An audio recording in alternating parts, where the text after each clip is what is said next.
The United States and Israel split over how far their military campaign against Iran should go as strikes enter a fourth day.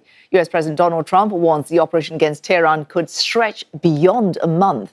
The Israeli Prime Minister is insisting on a much swifter resolution, rejecting the notion of a drawn-out conflict. The IDF says it will not stop weakening Iran's military capabilities as it strikes Iran's presidential office and the National Security Council building in Tehran. The U.S. forces, meanwhile, reporting hits on the command and control centers of Iran's Islamic Revolutionary Guard Corps. The Iranian Red Crescent says the death toll has risen to at least 787. That toll from days of attacks in other parts of the Middle East as well. 6 American troops have been killed. 11 people have been killed after Iranian retaliatory strikes in Israel. 2 killed in Kuwait and more than 50 in Lebanon. Israel not letting up on Iranian proxy Hezbollah. The IDF ordering troops to seize more positions on the border in southern Lebanon to create what the IDF calls a buffer zone. The United Nations says at least 30,000 people have been displaced in Lebanon since strikes began. Saudi Arabia has condemned what it calls a heinous attack on the U.S. embassy in Riyadh after 2 drones reportedly struck the building. The kingdom has stressed its right to respond to any aggression. Tehran keeping up its retaliation in the Gulf, striking energy facilities and attacking several ships in the Strait of Hormuz in as many days. The conflict has left at least 4 tankers damaged and some 150 ships stranded, sending global oil and natural gas prices soaring. The International Atomic Energy Agency confirmed recent damage to the entrance of Iran's Natanz nuclear facility. That facility had previously been attacked by the U.S. last June. Iran has denied it's seeking atomic weapons and says the U.S. and Israel have carried out attacks that are unprovoked, which took place as Tehran and Washington were in negotiations on a deal on the nuclear program. We're joined by AP correspondent Jon Gambrell in Dubai and Kate Fisher in Washington, D.C. They're both covering this story for CNN. And Jon, let's start with you. The IDF sending troops into the country's south, or rather Lebanon's south, but stopping short of calling this a ground incursion. So why are they sending troops to take more positions in the south of Lebanon? To hear it from the Israelis, they are just trying to create what appears to be a larger buffer zone between them and southern Lebanon. Now, southern Lebanon long has been a stronghold for Hezbollah, the Shia militia that's long been backed by Iran. But all this is coming as the Israeli forces had been in Lebanon basically since a ceasefire deal was reached in the fighting between Hezbollah and Israel during the Israel-Hamas war that your audience may remember started back in 2023. There was a ceasefire reached some months ago. In the time since, though, the Israelis have been conducting off and on strikes this whole time. But now with sort of this intensification of fighting after Hezbollah launched missiles and drones into Israel in response to the killing of Iran's supreme leader, Ayatollah Ali Khamenei. Now the Israelis are striking back. They are warning that they are going to take this territory, to hold it. They describe it as being able to provide more security for northern communities in Israel. But the Lebanese, and especially Hezbollah, are infuriated by this. The Lebanese government today actually voted to make Hezbollah's activities basically illegal. So it remains unclear sort of what's going to happen next there. But this is really setting up to be almost another war within a war as Israel really turns up the pressure there and as Hezbollah insists it's going to continue to fight them as this goes on.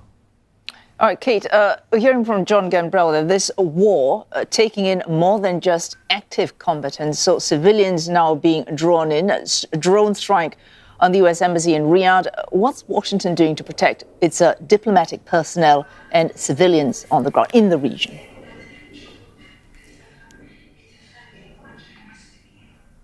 Yeah, well, there's been a stark change in the advice for that since these, as you say, 2 drone attacks on the embassy in Riyadh in Saudi Arabia and also an attack on the embassy in Kuwait, both of them now closed. And the U.S. government saying that all Americans should leave 14 different Middle Eastern countries.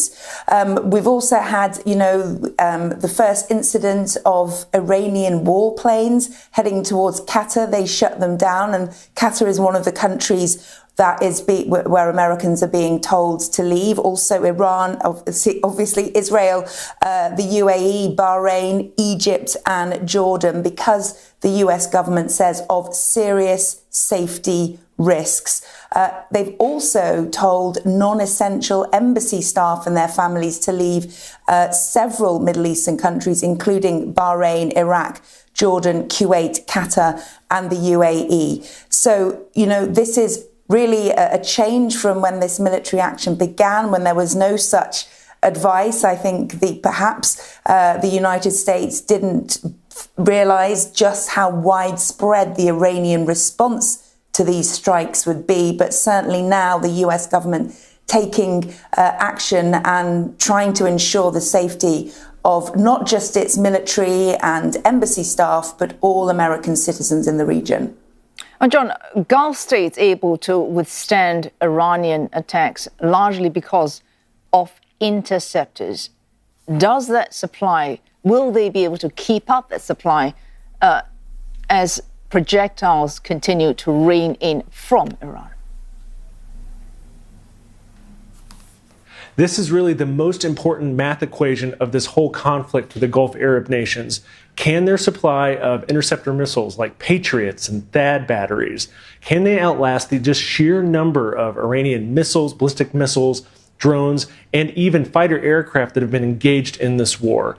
Now, the countries of the United Arab Emirates, where I am, and Qatar in the last few hours came out pretty strongly and said they did have enough arsenal, that they were able to defend their countries. That was after a media report suggested that they may be starting to dwindle.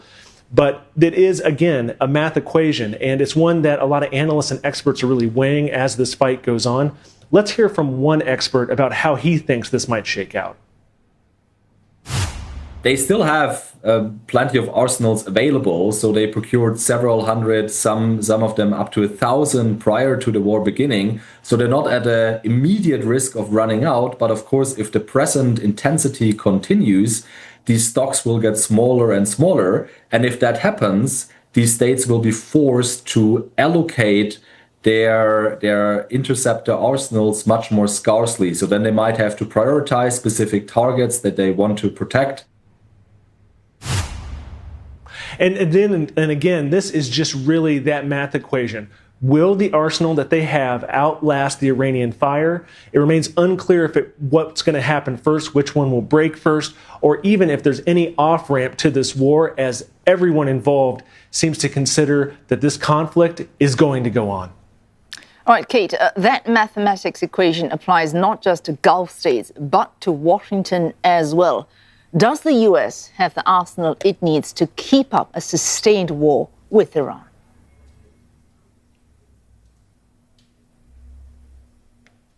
Well, this is another big question surrounding this US military operation.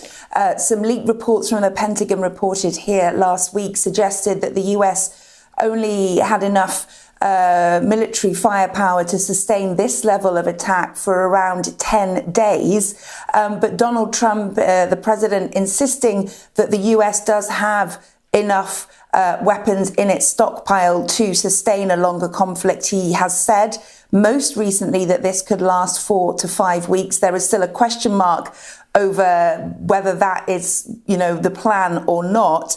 But he said that the United States munitions stockpiles have, at the medium and upper medium grade, never been higher or better. As was stated to me, we have virtually unlimited supply of these weapons. Wars can be fought forever just using these supplies. That's something that Donald Trump said. Whether, that is the case or not, it's unclear. But there has certainly been some leaked from the Pentagon with concern that the US doesn't have enough to keep going for much longer than 10 days at this level.